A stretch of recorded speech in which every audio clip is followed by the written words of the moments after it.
Morning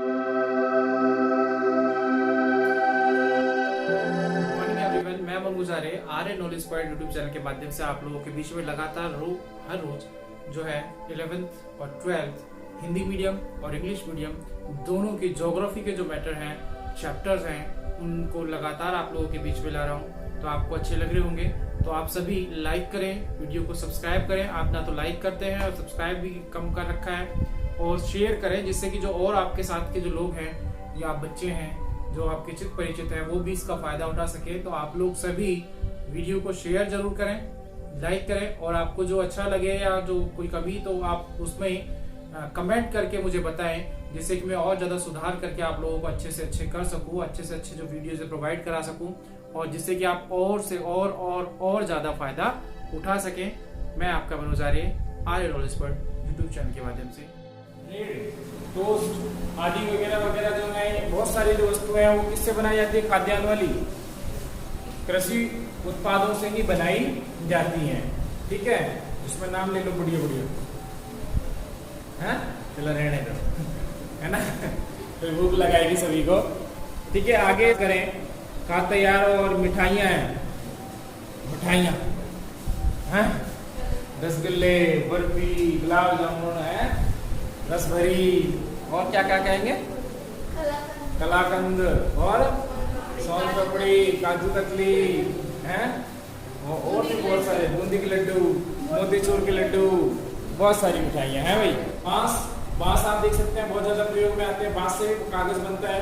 घास, लाख का नाम सुना होगा, लाखाग्रह। महाभारत काल में पांडवों को जलाने के लिए लाखाग्रह बनाया गया था। लाख के मम्मियां बहुत बैठती हैं, लाख के, ठीक है, और फिर वो टूट जाए ना, फिर मोमबत्ती लेके बैठ जाएंगे, चिपका ली, ये है चिपक, है ना, देखा नहीं? और हाथियों को मारेंगे किसके लिए? दांत के लिए। और गेंडे को मारेंगे किसके लिए? सींग के लिए। गेंडा के सूंड कब होता है भाई? गेंडे के सूंड कब उगाया? मैंने नहीं देखा। अच्छा ठीक है, हाथी के सूंड देखा था, गेंडे के सूंड नहीं देखा। Sorry, lesson number 6। और इसमें उद्योग चल रहे थे। उद्योगों का आकार के आधार पर, किसके आधार पर? आकार के आधार पर। और आकार के आधार पर आपने जो उद्योग पढ़े वो 3 प्रकार के पढ़े। पहला कुटीर यानी कि छोटे पैमाने के उद्योग, दूसरा लघु यानी कि मध्यम आकार के उद्योग, तीसरा बृहद यानी कि बड़े पैमाने के उद्योग। ठीक है, यहाँ तक कोई प्रॉब्लम? आगे चले तो अगला जो प्रोडक्ट है वो कच्चे माल के आधार पर। किसके आधार पर?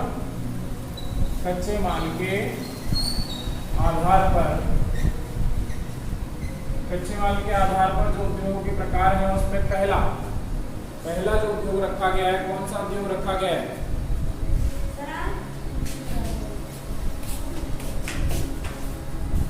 पहला जो रखा गया है कृषि पर आधारित। किस पर रखा गया है?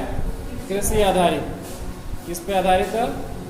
कृषि आधारित उद्योग रखे गए हैं जो कृषि पर निर्भर होते हैं। किस पर निर्भर होते हैं?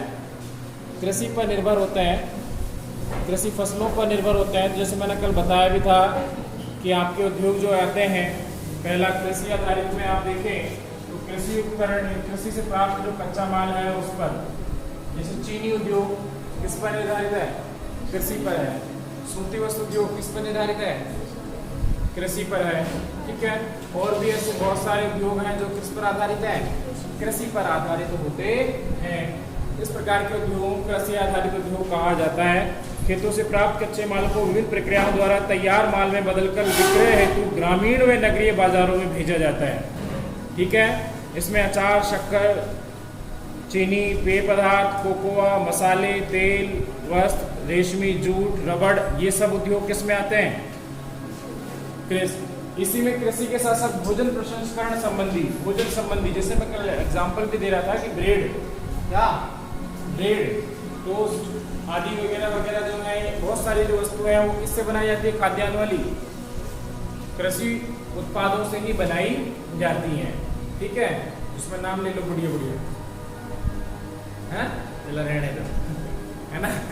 तो भूख लगाएगी सभी को। ठीक है, आगे इसे भोजन प्रसंस्करण की बात हुई तो खाद्यान्न संबंधी जो डिब्बाबंद खाद्य है, जैसे फलों की बात करें, खाद्य तैयार और मिठाइयाँ हैं, मिठाइयाँ हैं, रसगुल्ले, बर्फी, गुलाब जामुन है, रसभरी, और क्या क्या कहेंगे, कलाकंद, और सोन पापड़ी, काजू कतली है, और भी बहुत सारे, बूंदी के लड्डू, मोतीचूर के लड्डू, बहुत सारी मिठाइयाँ हैं भाई। तो आगे देखें, इसमें अगला आता है खनिज आधारित। किस पर आधारित? खनिज आधारित। एक सीधे से शब्दों में कहें तो खनिजों पर निर्भर होते हैं। दूसरा खनिज, खनिज आप सभी जानते हैं, धरातल से खोदकर निकाले जाने वाले पदार्थों को क्या बोलते हैं? खनिज बोलते हैं। क्या बोलते हैं? खनिज बोलते हैं। और ये खनिज को खोदने की प्रक्रिया को, खनिजों को खोदने की प्रक्रिया को क्या बोलते हैं? खनन बोलते हैं। और खनन कितने प्रकार से होता है? 2 प्रकार से, कूपिकीय खनन और धरातलीय, या धरातलीय खनन या कूपिकीय खनन। धरातलीय खनन जैसे पहाड़ों को खोदा, ऊपर से ऊपरी सतह को खोदा, और कूपिकीय खनन यानी कि आप गहराई में जाकर खोद रहे हैं। तो 2 प्रकार से हो गया। ठीक है, तो खनिज आधारित, बहुत सारे खनिज आधारित, अब जैसे तांबा उद्योग है, लोह इस्पात उद्योग है, एल्युमिनियम उद्योग है, ये सब किससे आधारित है भाई? खनिज जो निकलते हैं, इन खनिजों पर तो आधारित ही है। और ये सभी वृहत या बड़े पैमाने के उद्योग हैं। कैसे हैं? वृहत या, अब जैसे मार्बल, ये वाला मार्बल घरों पे लगाते हैं, व्हाइट मार्बल, ग्रीन मार्बल, बहुत सारे मार्बल की क्वालिटी आ रही है, ब्लैक भी आ रहा है। तो ये कटिंग, पॉलिशिंग और सब इसका एक बहुत बड़ा उद्योग है ये। ठीक है, तो ये खनिज आधारित उद्योग कहलाते हैं। क्या कहलाते हैं? खनिज आधारित उद्योग। इन उद्योगों में खनिजों को कच्चे माल के रूप में प्राप्त किया जाता है, उपयोग किया जाता है। जैसे लोह इस्पात है, लोहे को उपयोग किया जाता है, एल्युमिनियम है, तांबा है, जवाहरात आधार, सोना, ये सब मैंने बताया। अगला तीसरा जो आता है वो आता है रसायन आधारित। किस पर आता है? रसायन। आप सभी जानते हैं रासायनिक पदार्थ, तो रसायन आधारित उद्योग जिसे हम कहेंगे, रासायनिक पदार्थों की बात कर रहे हैं। इस प्रकार के उद्योगों को प्राकृतिक रूप से पाए जाने वाले रासायनिक खनिजों का उपयोग होता है। जैसे पेट्रो रसायन उद्योग में खनिज पेट्रोलियम, किसका? पेट्रोलियम तेल निकलता है, उस तेल का प्रयोग किया जाता है। ठीक है, तेल, खनिज तेल जिसे आप बोलते हैं। आगे इसमें देखें तो पोटास उद्योग में भी प्राकृतिक खनिजों को काम में लेते हैं। इसके अलावा रसायन उद्योग, अन्य कृत्रिम रेशे बनाना, प्लास्टिक का निर्माण करना, वो सब भाई पेट्रोल है, खनिज तेल है जिसे आप कहते हैं, खनिज तेल पेट्रोल ही होता है। इसमें विभिन्न प्रकार के काला, डांबर वगैरह, वो कैरोसिन, बहुत सारे आप बनाते हैं। ठीक है, क्वालिटी हो जाती है उसकी। इसके अलावा आप जो केमिकल पेंट में यूज लेते हैं, ऐसे बहुत सारे रासायनिक पदार्थ बनाए जाते हैं जो रसायन से बनाए जाते हैं। किससे? ठीक है, रासायनिक पदार्थों से बनाए जाते हैं। आगे हम इसमें देखें तो वनों पर आधारित। किस पर आधारित? जो अगला आता है इसमें हम देखें चौथा, तो वनों पर आधारित, कृषि पर आधारित, खनिज पर आधारित, रसायन पर आधारित और वनों पर आधारित। तो वनों पर आधारित की बात कर रहे हैं हम।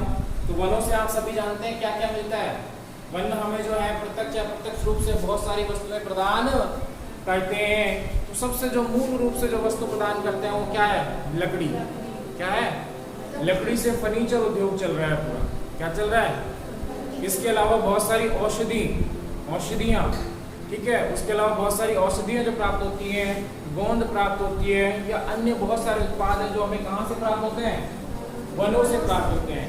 जैसे इसमें देखें तो लकड़ी, कागज उद्योग बन रहा है, लकड़ी से कागज भी बना रहे हैं हम लोग। तो कागज उद्योग पूरा का पूरा इसी पर टिका हुआ है। किस पर? वन आधारित उद्योगों पर। ठीक है, बांस आप देख सकते हैं बहुत ज्यादा प्रयोग में आते हैं, बांस से कागज बनता है। घास, लाख का नाम सुना होगा, लाखागृह। महाभारत काल में पांडवों को जलाने के लिए लाखागृह बनाया गया था। लाख के मम्मियां बहुत बैठती हैं, लाख के, ठीक है, और फिर वो टूट जाए ना, फिर मोमबत्ती लेके बैठ जाएंगे, चिपका ले, ये है चिपक, है ना? देखा नहीं?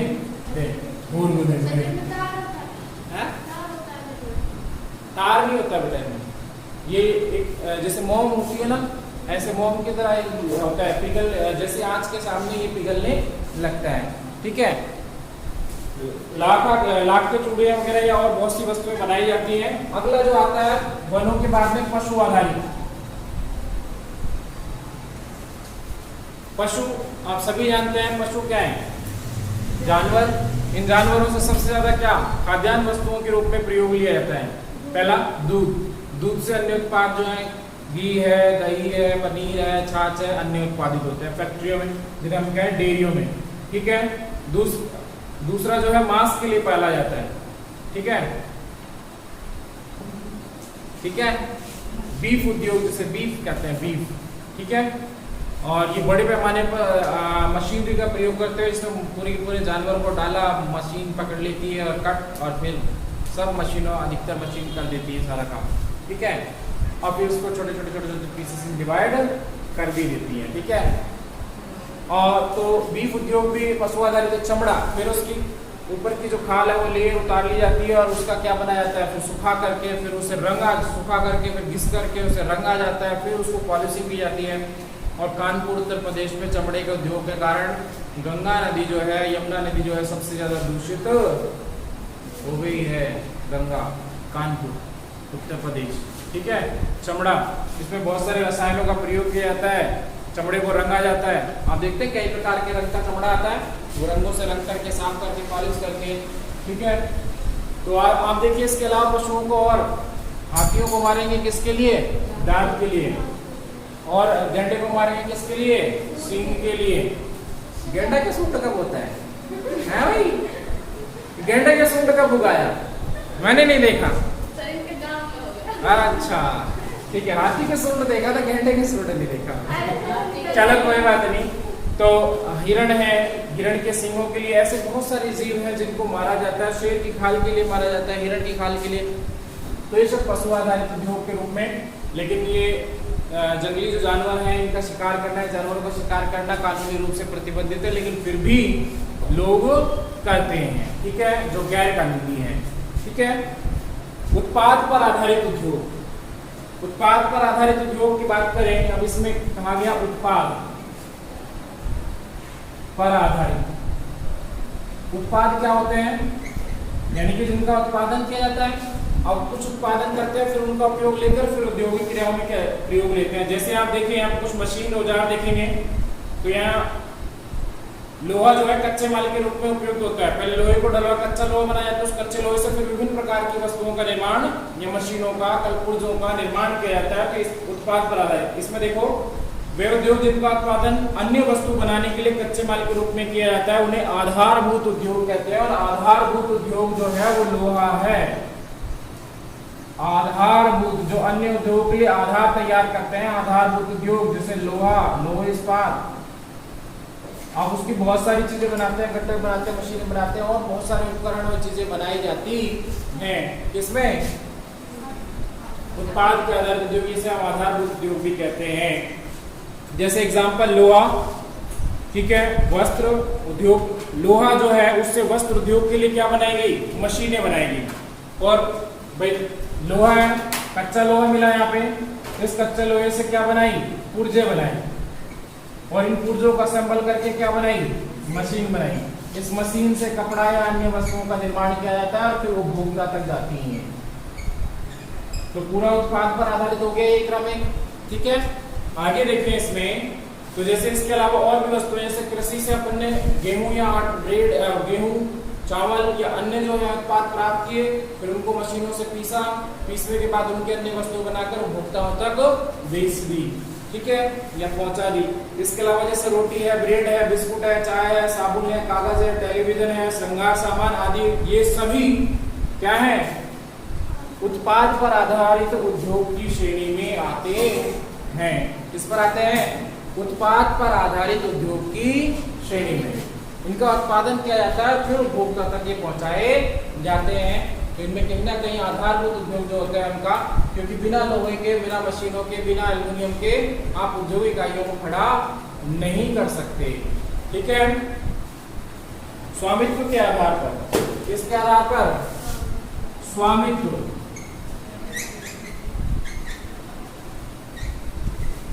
स्वामित्व के आधार पर।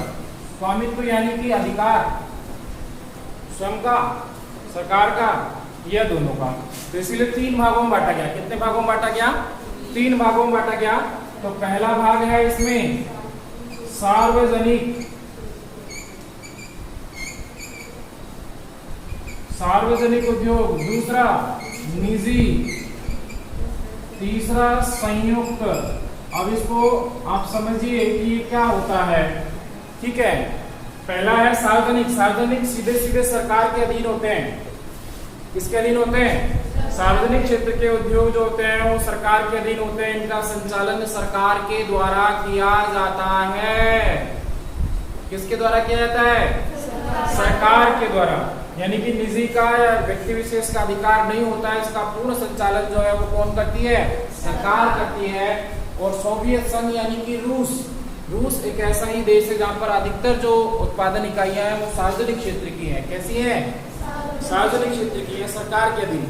तो उससे लॉस ऑफ प्रॉफिट का ज्यादा घाटा होने का जो भी समस्या किसी व्यक्ति विशेष की नहीं आती, किसका होता है? सरकार का होता है। प्रोडक्ट बनाती भी सरकार है और बेचती भी सरकार है। निजी क्षेत्र के जो उद्योग होते हैं ये किसी व्यक्ति विशेष के हो सकते हैं, हमारे आशा के भी हो सकते हैं। आशा ने फैक्ट्री खोल ली, नहीं खोली, ठीक है। आज इसने जियो के मोबाइल बनाना शुरू कर दिए, ठीक है, जो 500 में बिके रहे। चलो मैंने एग्जांपल दिया जियो का। तो जियो जैसी कंपनी है वो निजी क्षेत्र की कंपनी है। कैसी है? निजी क्षेत्र की कंपनी है। ऐसे टाटा है, बिरला है, अंबानी है, ये सब मुख्य नाम है जिनके मैं लूं। तो ये निजी क्षेत्र में अपनी इकाइयां स्थापित करके बैठे हैं, यानी कि स्वयं अपने रिस्क पर अपना पैसा लगा करके, ठीक है। और इसमें लाभ हानि जो सब कुछ होती है वो उस व्यक्ति विशेष की होती है। सरकार से तो ये परमिशन लेकर के चलाते हैं, ठीक है, परमिशन लेकर चलाते हैं। तो इस प्रकार के उद्योग को निजी क्षेत्र के उद्योग कहा जाता है, जिसका अधिकार पूरा किसी व्यक्ति या व्यक्ति समूह या संस्था का होता है। व्यक्ति समूह या किसी संस्था का अधिकार होता है, उसे क्या कहा जाता है? निजी क्षेत्र के उद्योग या निजी स्वामित्व वाले उद्योग, ठीक है। तीसरा आता है संयुक्त। इन्हें संयुक्त प्रक्रम के उद्योग भी कहा जाता है। संयुक्त से अभिप्राय क्या होता है? संयुक्त से अभिप्राय क्या होता है? संयुक्त का मतलब होता है जिसमें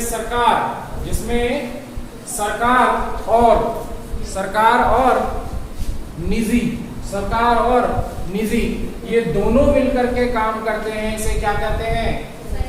संयुक्त प्रक्रम या संयुक्त क्षेत्र के उद्योग कहा जाता है, ठीक है। तो 3 उद्योग हो गए, सार्वजनिक, निजी और संयुक्त, ठीक है। क्लियर? समझ में आए होंगे? तीनों क्या होते हैं और छोटा सा है, ज्यादा बड़ा नहीं दिया गया है आपके ये। तो इसमें आगे आते हैं परंपरागत बड़े पैमाने के उद्योग। परंपरागत बड़े पैमाने के उद्योग, परंपरागत बड़े पैमाने के उद्योग, बड़े पैमाने के उद्योग। अब परंपरागत हैं और बड़े पैमाने के हैं। परंपरागत हैं, बड़े पैमाने के हैं और बड़े स्तर पर किए जाते हैं। किस स्तर पर किए जाते हैं? जैसे भारी उद्योग के क्षेत्र, इसमें कोयला है, भारी इंजीनियरिंग उद्योग है, धातु पिघलाने के उद्योग है, वस्त्र उद्योग है आदि। इस प्रकार के उद्योग जो है वो किसमें किए जाते हैं? परंपरागत रूप से बड़े पैमाने के। इनमें निर्माण उद्योग में रोजगार का अनुपात ऊंचा होता है। व्यय घनत्व जिसमें घर घटिया प्रकार के होते हैं और सेवाएं अपर्याप्त होती है। निर्माण उद्योग की बात कर रहे हैं। और वातावरण अनाकर्षक होता है। इसमें गंदगी के ढेर और प्रदूषण, जैसे हमारे MIA लगा लो या दिल्ली और अन्य संस्थान जो है क्षेत्रों में, उनमें क्या है? इसी प्रकार के उद्योग पाया जाता है जिसमें ढेर लग जाता है, गंदगी फैल जाती है, ठीक है। और कुछ होते हैं जो क्लीन, बिल्कुल क्लीन होते हैं और बड़े ऐसे स्तर पर उद्योग की स्थापना की गई है जिसमें ग्रीन पार्क बनाए जाते हैं। ये ध्यान रखा जाता है गंदगी ना फैले, ठीक है। गंदगी का निस्तारण करने के लिए, जल का निस्तारण करने के लिए, धुएं का निस्तारण करने के लिए भी उनमें यंत्र लगाए जाते हैं। बेरोजगारी की समस्या भी होती है इनमें। तो एक क्षेत्र दिया गया है जर्मनी का रूर कोयला क्षेत्र। इसमें क्या पढ़ेंगे हम? जर्मनी आप जानते हैं कौन से महाद्वीप का देश है? यूरोप का। तो जर्मनी का रूर, ये रूर जगह है और यहाँ पर कोयला निकाला जाता है। क्या निकाला जाता है? तो जर्मनी का रुहुर कोयला क्षेत्र की बात कर रहे हैं, तो ये क्या है, तो इसमें देखेंगे लंबे समय तक यूरोप का प्रमुख औद्योगिक प्रदेश रहा। ये क्या रहा, बहुत लंबे समय तक यूरोप का ये औद्योगिक प्रदेश रहा, लेकिन बाद में कोयला, देखिए इसमें कोयला लोहा इस्पात अर्थव्यवस्था का आधार भी था। ये कोयला लोहा अर्थव्यवस्था का आधार भी था ये, ठीक है,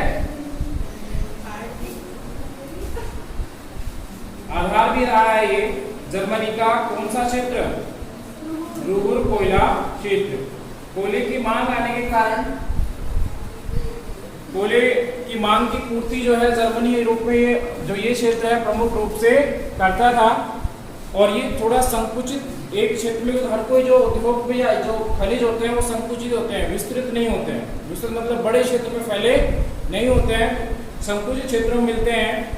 जर्मनी के इस्पात का 80% उत्पादन, जर्मनी का इस्पात का उत्पादन का कितना, 80% इसी क्षेत्र में होता है, क्योंकि जो लोहा होता है, लोहे को गलाने के लिए भट्टियों में पिघलाया जाता है, विद्युत भट्टी, उन्मुक्त भट्टी, ठीक है, वो भट्टियां होती है, उनमें कोयले के साथ, जिप्सम के साथ और लोहे को पिघलाया जाता है, चूना पत्थर के साथ, जिप्सम नहीं, चूना पत्थर और कोयला और कच्चा जो लोहा होता है, इनको भट्टियों में पिघलाया जाता है, पिघला करके फिर ढलुआ कच्चा लोहा बनाया जाता है, फिर उसको विभिन्न आकारों में ढाला जाता है, ठीक है। अब रुहुर का भविष्य संपन्न कोयले व इस्पात के बजाय नए उद्योग जैसे ओपेल कार बनाने का विशाल कारखाना यूरोप के क्षेत्र में स्थित है, नए रासायनिक संयंत्र, विश्वविद्यालय इत्यादि खुल गए हैं, बड़े बाजार बन गए हैं, जिससे एक नया रुहुर, अब क्या बन गया है, नया रुहुर जो है वो निकल करके आया है। यहाँ विश्वविद्यालय खुल गए, अन्य उद्योगों की स्थापना हो गई, लोह इस्पात उद्योग नहीं रहा है, ठीक है, तो इसका स्वरूप बदल गया है, तो इसे नया रुहुर क्षेत्र के नाम से भी अब जाना जाता है। तो इसमें सबसे बड़े पैमाने के उद्योग में आप देखें तो लोह इस्पात उद्योग सबसे बड़ा है, लोह इस्पात उद्योग। आप सभी जानते हैं कि लोह इस्पात उद्योग क्या है, लोहे में मैग्नीज मिलाकर के इस्पात बनाया जाता है। जो लोहा होता है, लोहा जब क्या जमीन से खोदने से सीधा मिल जाता है क्या, नहीं, मैंने आपको बताया था खनिज जब निकाले जाते हैं तो अयस्क के रूप में निकलते हैं, किसके रूप में, अयस्क। और अयस्क क्या होते हैं, खनिजों की मिश्रित अवस्था होती है, इसमें खनिज के साथ अन्य पदार्थ भी मिश्रित होते हैं, क्या होते हैं, अन्य पदार्थ भी मिश्रित होते हैं, उस अवस्था को अयस्क बोलते हैं, क्या बोलते हैं, अयस्क बोलते हैं। फिर इन अयस्कों को भट्टियों में पिघलाया या इनका प्रगलन किया जाता है, फिर इनको छटनी करके फिर अलग एक प्योर खनिज को निकाला जाता है। अब उस लोहे में फिर मैग्नीज मिला दो तो क्या बन जाता है, इस्पात बन जाता है, क्या बन जाता है, ठीक है, तो इसे बोलते हैं लोह इस्पात उद्योग, क्या बोलते हैं, लोह इस्पात उद्योग। ये सबसे बड़ा आधारभूत उद्योग है, उद्योगों की धुरी भी कहा जाता है इसे, लोह इस्पात उद्योग को आधारभूत उद्योग और उद्योगों की धुरी भी कहा जाता है, ठीक है। लोह इस्पात उद्योग को आधार, इसीलिए इसे आधारभूत उद्योग कहते हैं, क्योंकि इसका जो कच्चा माल है वो अन्य उद्योगों के लिए उपयोग में आता है, इसे भारी उद्योग के नाम से भी जाना जाता है। मैंने कहा आधारभूत उद्योग, धुरी उद्योग, ठीक है, क्योंकि इसका जो कच्चा माल है वो अन्य उद्योगों के लिए क्या काम करता है, आधार, बेस का काम करता है, ठीक है। यहाँ से कच्चा लोहा मिलेगा, अब उसको पिघला करके जब अलग पुर्जे बनाए जाते हैं, जो अलग अलग पार्ट्स जो हैं वो अलग अलग रूप में अलग अलग क्षेत्रों में काम लिए जाते हैं, ठीक है। तो इसीलिए बेस आधार है, इस पर टिके हुए अन्य उद्योग, ठीक है। लोहा निकालने के लिए झोंका भट्टी यानी कार्बन यानी कि कोयला चूना पत्थर के साथ प्रगलन करके पिघलाया जाता है, पिघलाने के बाद इसको ठंडा किया जाता है, ठंडा किया जाता है विभिन्न ढांचों में, जैसे गट्टर बना दी, चादरें बना दी, इस प्रकार से फिर उनको काट पीट करके फिर अलग अलग प्रयोग में लिया जाता है, ठीक है। जैसे सुनार देखा होगा, सुनार क्या करता है, चांदी को या सोने को क्या करते हैं, पिघलाता है, पिघला करके फिर वो खांचे में डाल देता है किसी में, जिसमें जिसको आकार देना हो, शेप उसके पास बनी है उसमें डाल दिया, वो शेप पकड़ और फिर उस शेप में से उसे बाहर निकाल लेता है, ठीक है। आगे देखें, इसमें तो पिघला हुआ लोहा बाहर निकलकर जब ठंडा होता है तो उसे कच्चा लोहा कहते हैं। पिघला हुआ लोहा जब बाहर निकलता है तो और ठंडा होता है तो उसे क्या कहते हैं?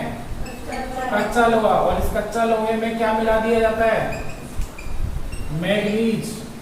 क्या मिला दिया जाए? तो क्या बन जाएगा? इस्पात बन जाएगा। क्या बन जाएगा? इस्पात, जिसे हम लोह इस्पात कहते हैं। क्या कहते हैं? तो लोह उद्योग की अवस्थिति के लिए सबसे पहले कोयला, मैग्नीज, चूना पत्थर आसानी से उपलब्ध होना चाहिए। कोई भी उद्योग अवस्थिति करनी है, यानी कि अवस्थिति देखनी है या अवस्थित करना है, तो मुख्य जो साधन देखने हैं वो क्या है? कच्चा माल होना चाहिए। क्या होना चाहिए? कच्चा माल। क्या होना चाहिए? कच्चा माल। ठीक है, तो कच्चा माल यहाँ क्या? लोह, उसके बाद कोयला, फिर चूना पत्थर, फिर मैग्नीज भी होना चाहिए। ये मुख्य जो है कुछ प्रमुख पदार्थ या खनिज हैं जिनको लोह इस्पात उद्योग को स्थापित करने से पहले देखा जाता है जो आसानी से ये मिल सके। ठीक है, आगे इसमें देखें तो आगे इसमें अपना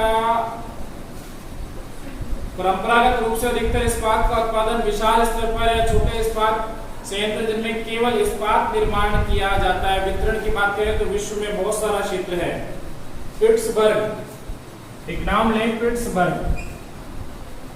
पिट्सबर्ग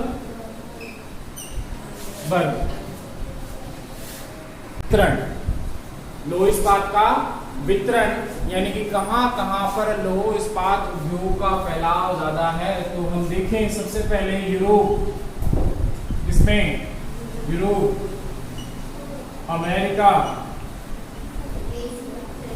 और एशिया, ये तीन प्रमुख बड़े उत्पादक महाद्वीप हैं जिनमें विभिन्न देशों के नाम हम देखेंगे। ये तीन बड़े उत्पादक महाद्वीप हैं जिनमें हम कुछ देशों के नाम देखेंगे। तो इसमें आप देखें सबसे पहले वितरण जो है जटिल उद्योग है, अधिक पूंजी की आवश्यकता होती है। इसमें उत्तरी अमेरिका, यूरोप और एशिया के विकसित देशों में, कौन से देशों में? विकसित देशों में इस लोह इस्पात उद्योग का केंद्रीकरण है। क्या है?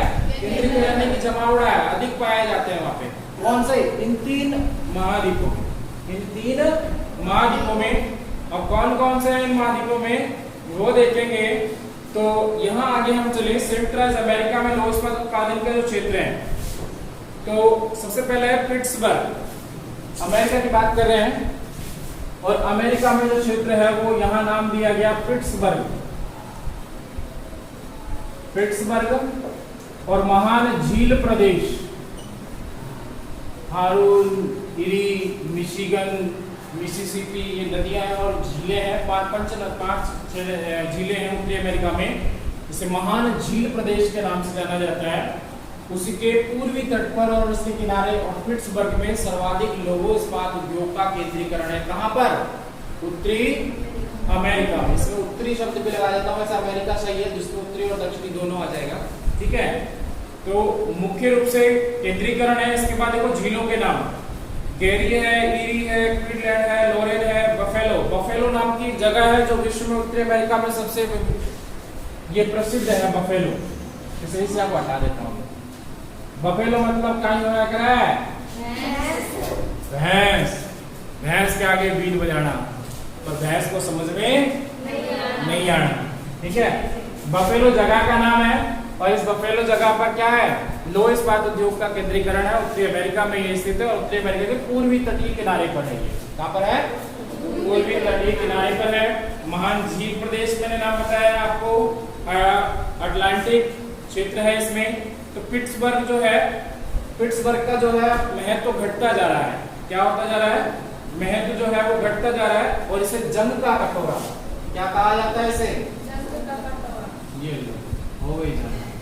तो पहले ही अमेरिका देख रहे हैं, ये लो, इसे क्या कहते हैं? जंग का कटोरा। कटोरा ले, कटोरा भीख मां, है जंग का कटोरा। ठीक है, अब जंग लग गया इसमें। पहले ये ज्यादा काम में था या विकास हुआ, लेकिन अब धीरे धीरे जंग क्या लग जाता है? तुम मस्त पुष्ट खाते पीते और कसरत करने वाले और दौड़ भाग करने वाले थे पहले, और जैसे जैसे आदमी की उम्र होती जाती है पेट बाहर निकलने लगता है, न्यू चलने लगता है, और बस उसमें क्या लग जाता है? उसके हड्डियों में जंग लग जाता है। वही हाल है। ठीक है, अभी तो तुम भी भागा दौड़ कर लोगे, उछल कूद कर लोगे, धीरे धीरे धीरे धीरे बाद में बूढ़े होते होते फिर भाषण में गाड़ियां देने के काम आएंगे पोते पोतियों को बहुओं को गाड़ियां दोगे। ठीक है ना। चलो भाई, पिट्सबर्ग क्षेत्र का महत्व घट गया है। इस क्षेत्र को जंग के कटोरे के नाम से जाना जाता है। यूरोप में Britain, Germany, Belgium, Netherland. Europe की बात करें, यूरोप महाद्वीप में जर्मनी है, ब्रिटेन है, नीदरलैंड है आदि। ऐसे बहुत से देशों के नाम देखे हैं तो यूरोप जो है, यूरोप महाद्वीप में Germany, Britain, Belgium, Luxembourg, Netherland, Soviet रूस। रूस भी जो है, सोवियत रूस भी कहाँ का है? यूरोपीय क्षेत्र में कुछ हिस्सा यूरोप में, अधिकतर हिस्सा यूरोप में ही आता है। ठीक है, तो ये सब क्षेत्र है। इसमें आगे और नाम दिए गए। एशिया की बात करें हम, तीसरा कौन सा महाद्वीप आता है? एशिया महाद्वीप, जिसमें हम सब भारत देश में रहते हैं। ठीक है, इस एशिया महाद्वीप में आप देखें, जापान है, नागासाकी है, टोक्यो है, याकोहामा है। जापान का शहर है नागासाकी, याकोहामा, टोक्यो, ये सब जापान के हैं। जापान के बाद में चीन, भारत, ये प्रमुख देश हैं। जापान, चीन और भारत ये प्रमुख देश हैं। जैसे मैंने अभी जापान का नाम लिया तो जापान में कुछ जगह नागासाकी है, टोक्यो राजधानी है जापान की, याकोहामा है चीन में संघाई, वुहान कोरोना का गढ़ यहीं से आया था, वुहान से ही तो आया था। लौह इस्पात उद्योग क्षेत्र है ये, और यहीं से कोरोना सारे फैल गया, सब चौपट कर दिया है ना, तोड़ दिए सारे सपने, इधर उधर सब बिगाड़ दिया करते। आगे देखें तो भारत में है जमशेदपुर है, कुल्टी है, राउरकेला है, भिलाई है, पश्चिम बंगाल है, ये सब क्षेत्र हैं। विशाखापट्टनम है, बोकारो है, भद्रावती है। इन सबको हम भारतीय स्तर पर पढ़ेंगे। मैंने आप भारत की ज्यादा फोकस नहीं करेंगे, क्योंकि कहाँ पढ़ेंगे हम? भारत में जो दूसरी वाली बुक आएगी, उस दूसरी वाली बुक का जो चैप्टर आएगा भारत में औद्योगिक प्रकार, तो वहाँ भारत में लौह इस्पात उद्योग पढ़ेंगे और लौह इस्पात औद्योगिक इकाइयों के बारे में पढ़ेंगे। कौन कौन से राज्य में कौन कौन सी इकाई लगी पड़ी है, जिनको मैं आपको रूपचीन वो भिलाई है, भद्रावती है, बोकारो है, ऐसे संयंत्रों के नाम है, इकाइयां हैं, किस देश की सहायता से लगी, किस राज्य में लगी, वो सारा समझाऊंगा मैं। ठीक है, अभी चलते हैं इसमें जो अंतिम जो आपका इसका जो टॉपिक आता है वो इस चैप्टर का आता है सूती वस्त्र उद्योग। कौन सा उद्योग? सूती, और वो भी वस्त्र, और वो भी कहाँ बढ़ रहे हैं? फैक्ट्रियों में, औद्योगिक इकाइयों में निर्माण हो रहा है। सूती वस्त्र उद्योग का निर्माण हो रहा है। तो सूती वस्त्र उद्योग आज से ही नहीं, प्राचीन काल से निर्माण किया जा रहा है। कपास के तंतुओं को धागा बना करके और उनसे कपड़े का निर्माण पहले से ही किया जा रहा है। लेकिन अब जो है तकनीकी बदल गई है, तकनीकी में सुधार आया है। क्या आया है? तकनीकी में सुधार आया। उत्तम और उच्च गुणवत्ता के कपड़ों या सूती वस्त्र या अन्य रेशमी या ऊनी अन्य वस्त्रों का निर्माण किया जा रहा है। ठीक है, तो सूती वस्त्र उद्योग की विश्व में क्या स्थिति है? तो सर्वाधिक सूती या ऊनी वस्त्र उद्योग तो ठंडे क्षेत्रों में पहने जाते हैं, और सूती वस्त्र उद्योग मैदानी व गर्म प्रदेशों में पहने जाते हैं। इस उद्योग को सूती कपड़े का निर्माण हथकरघा, बिजली करघा व कारखानों में, हथकरघा हाथ से चलाते गांधी जी का चरखा, ठीक है, हथकरघा मशीनों से अब बड़े स्तर पर इसका निर्माण होता है। कपास डालो और धागा निकालो, धागा डालो और कपड़ा निकालो, ठीक है, मशीन से बन गई है। आगे देखिए, हथकरघा क्षेत्र में अधिक श्रमिकों की आवश्यकता होती है। भाई वो चरखा घुमाने के लिए तो वो देखो कई फिल्मों अम्मा बैठी चरखा घुमा रही है, पंजाबी गानों में ज्यादा आता है ना। कई पंजाबी गाने देखेंगे ना, देखते नहीं है। वो अभी भी पुराने घर, मिट्टी की दीवारें बनी हुई, गोबर से लिपे और आंगन, और उसमें सब घर भी जो बने हुए हैं वो मिट्टी के बने हुए, और अम्मा बैठी चरखा चला रही है, धागा काट रही है ना। हम मैं अभी बता दूंगा, ठीक है। चलो आगे देखें, तो कल्चरल फील्ड आती है। कल्चरल जो पंजाबी कल्चर को दिखाया जाता है, उसमें बहुत सारे ऐसे सॉन्ग्स हैं जिनमें आप देखें हमारे भारत में कल्चर जो अभी भी देखें, हमारे यहाँ पर भी बहुत थे। मिट्टियों के घर बनाना, दीवार बनाना, आंगन, कोठियाँ, पहले अनाज रखने के लिए कोठियाँ बोलते थे, और दादी माँ के पास होती थी चाबी, गुड़ भी उसमें, बूरा भी उसमें, घी भी उसमें, और बहू बेचारी पीछे पीछे डले कि कुछ सामान मिल जाए है। और अम्मा चाबी लेके पटरानी बड़ी बड़ी करते है ना, चाबी ले दे, जब पूरी पहुंचने वाली होती थी, जब देख लिया तो संभाल ले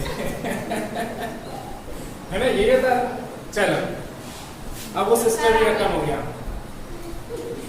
स्वतंत्रता के आंदोलन में महात्मा गांधी ने भी चरखा चलाया, खूब चरखा चलाया, खूब धागा बढ़ाया, सूती वस्त्र उद्योग बढ़ाया का में काम आगे देखे। इसमें कपड़ा बनाने के यंत्रों का आविष्कार हुआ, बिजली से चलने वाले कारखाने तैयार हो गए।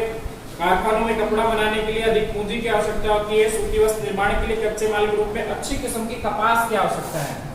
कपास नहीं तो धागा नहीं, धागा नहीं तो कपड़ा नहीं, इसलिए उत्तम किस्म की कपास, ठीक है। और कपास को कीड़ों से बचाने के लिए बीटी को उत्तम किस्म की कपास का उत्पादन किया जाता है। और कपास का उत्पादन भारत, चीन, कपास का उत्पादन भारत, चीन, अमेरिका, पाकिस्तान, भारत में, चीन में, अमेरिका में, पाकिस्तान में, उज्बेकिस्तान में, मिस्र आदि देशों में प्रमुख स्तर पर या बड़े स्तर पर विश्व में किया जाता है। क्या कहता है? कपास का उत्पादन, ठीक है। ग्रेट ब्रिटेन, उत्तरी अमेरिका, यूरोप के देश एवं जापान भी आयातित धागे से, जापान एक ऐसा देश है जो आयात करता है, उत्पादन नहीं करता, आयात करता है। आयात करके वस्त्रों का निर्माण करता है। कपास का आयात करेगा, फिर उस मशीनरी उसके पास ज्यादा है, मशीनरी का विकास उसके पास ज्यादा हुआ, मशीनरी ज्यादा है, छोटा सा देश है जापान, तो वो आयात करके फिर उनका बना करके फिर निर्यात करता है, फिर बेचता है और पैसे कमाता है, ठीक है। और आजकल जो मार्केट में है वो कृत्रिम रेशा आ गया है, और कृत्रिम रेशे से जो है सूती वस्त्र और कपास, जो रेशा है कपास का, इसको कंपटीशन करना पड़ रहा है, प्रतिस्पर्धा बढ़ गई है।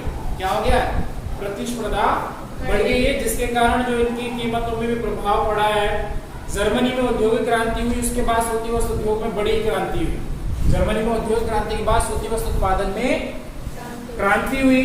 उच्च उद्योगों की बात करें तो उच्च उद्योग में इंजीनियरिंग उद्योग है, मशीनरी उद्योग जिसे हम कहते हैं, और बड़े बड़े कारखाने जो हैं। इसमें 3 शब्द देख लें, फिर ये चैप्टर यहाँ खत्म होता है। 3 कॉलरों की बात की गई। 3 कॉलर कौन सी? पहली कॉलर यहाँ दी गई है सफेद कॉलर। कौन सी कॉलर? सफेद कॉलर। जिनकी कॉलर सफेद होती है, सफेद कॉलर, ये अधिकतर जो इसमें संपूर्ण श्रमिक शक्ति का अधिकतर भाग जो व्यवसायिक रूप से कार्य करता है वो सफेद कॉलर में आता है, ठीक है। अगला होता है विशिष्ट, जिसे नीला कॉलर कहा जाता है। क्या कहा जाता है?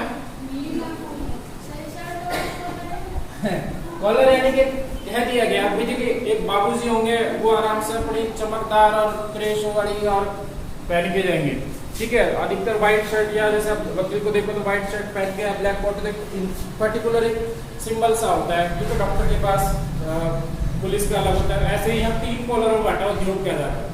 सफेद श्रमिकों के लिए कहा गया, नीला कॉलर जो व्यवसायिक, जो उच्च दक्षता वाले श्रमिक है, उच्च दक्षता वाले नीला कॉलर। उसके बाद इसमें श्रमिकों की संख्या अधिक होती है इसमें नीला कॉलर में, ठीक है। इसके बाद यंत्र मानव कंप्यूटर आधारित जो डिजाइन कैड बनाए जाते हैं, तो दक्ष हो गए, जो मशीनरी को चला सके, कंप्यूटर को चला सके, तो नीला कॉलर जो होता है, 2 ही कॉलर दिए हुए हैं, ठीक है।